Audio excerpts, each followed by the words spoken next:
বনগাঁয় একযোগে ইস্তফা ৬ প্রধানের। ইতিমধ্যেই জানা গিয়েছে ব্যক্তিগত কারণ দেখিয়েই ইস্তফা দিয়েছেন এই ৬ প্রধান। বিডিওকে তারা জানিয়েছেন বনগাঁ উত্তর বিধানসভার ৬ প্রধানের ইস্তফা।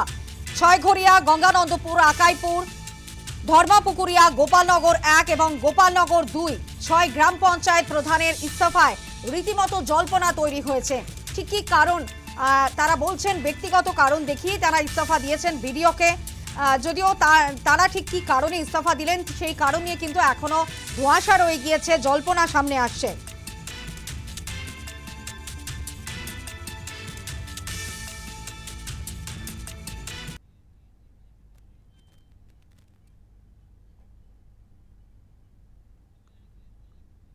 যারা ইস্তফা দিয়েছেন তারা এই প্রসঙ্গে কি জানিয়েছেন শোনাবো।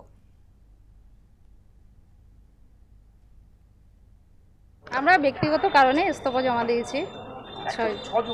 একসঙ্গে ৬ জন একদম। কারণ আছে? কারণটা এখন ব্যাখ্যা করছি না, আপনারা একটু হলেও তো বোঝেন। ব্যাঘাত তো একটু ঘটবে, তারপরে বিডিও সাহেব দায়িত্ব নেবে কিভাবে চালাবে। উনি বলেছে যে আমরা সেই দায়িত্ব নিয়ে কিভাবে সব পরিষেবা দেবো। আমাদের কাছে সবসময় আসবেন, পরিষেবার দিক থেকে কোনো ব্যাহত হবে না। আমরা মানুষের না, প্রধান থেকে ইস্তফা দিয়েছি। মেম্বার থাকছে। কার কাছে দিলেন ইস্তফা পত্র জমা? আমরা বিডিও সাহেবের কাছে দিয়েছি। হ্যাঁ, এমনি করে এমনি আমি আর পঞ্চায়েতের প্রধান থাকতে চাই না। এমনি বিশেষ কোনো কারণ নেই, আমার ইচ্ছা হয়েছে। হ্যাঁ, ৬ জন।